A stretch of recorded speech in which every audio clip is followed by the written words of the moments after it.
Hello, church family. As you know, recently there have been a very large spike in COVID cases in Ohio, and in particular in Lake County.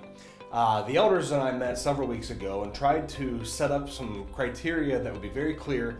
If any of these things happened, we would know it was time to transition back to online services for a brief window of time. Recently, we have indeed met one of those criteria.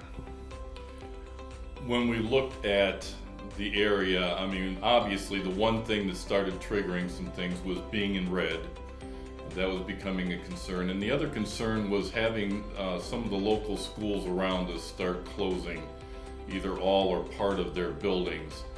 And we just got concerned if that should be the trigger. So obviously those are the things that are starting to happen. We're finding more high schools and junior highs closing.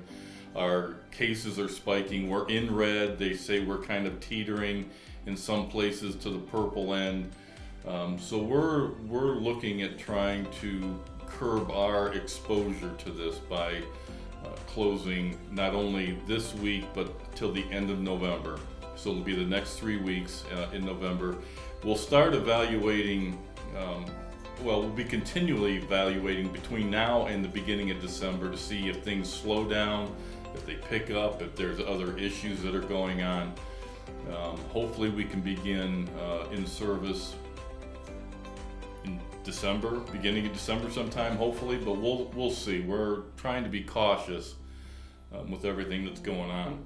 Yeah, as an eldership, what we are planning to do is we will be in remote church for the next 3 Sundays, which would leave us to reevaluate everything the first week in December and then put out another communication to you guys what's going on there. So essentially what to expect moving forward is unfortunately this week and the next 2 Sundays after that. So the 15th, 22nd, and 29th, we will be just an online service. Joe and Jenna have done a wonderful job putting together a video for the kids' church. We'll air that video at 10:30 for the kids so they can have like an online kids service there. And then at 10:45, we'll just have regular church online as if we were in church. It'll be live. It won't be pre-recorded, at least at this point. It won't be pre-recorded as we had done before. It'll be a live service at 10:45. James Fruits has done a wonderful job helping us with worship. He'll continue that. I'll be preaching. The elders will still be there. It'll be church. It'll just be a little different. Was there anything you wanted to add to that? Probably the one thing I do want to add is we are not just coming up with our own criteria for what we're doing. We listened to the governor, DeWine, on Wednesday to get some input there, and we're looking at CDC, and we're gathering those 2 points to make decisions from.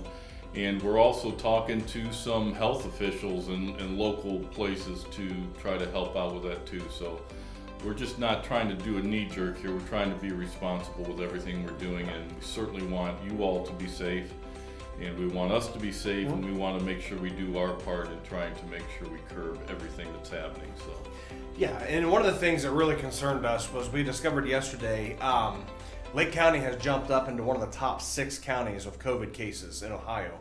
And given our population compared to the others, that was very alarming for us because we very recently were one of the lowest counties with COVID cases in Ohio. So that jump really did concern us. Here's what we know from a church end. We have learned a lot about ourselves throughout this process, and when we were on quarantine from March until June, the elders and I, Joe, we had some really good talks, and we've really been able to hone in on where exactly God is calling us as a congregation. We missed the fellowship very strongly that was there. We've enjoyed the fellowship since we've been back. And this helps us as a church really know where God is calling us. So while we might be remote church and online church for the next couple of weeks, please know this. We are working like busy little ducks behind the scenes, really trying to capture what God's vision is and where He's leading us into 2020 and beyond. And I have to tell you, it is absolutely fantastic. I'm very excited about our future, about everything we've been working out. We just got a few bumps in the road before we can get there. Well, I agree, absolutely. God's really leading us all into a great place. I think we're going to have some great things happening next year as we try to move forward through all this and looking for all the exciting things to happen. So if you have any questions, please feel free to email us. We'll have my email on the screen here. We can have Brian's email up there as well. If you have any questions, let me know.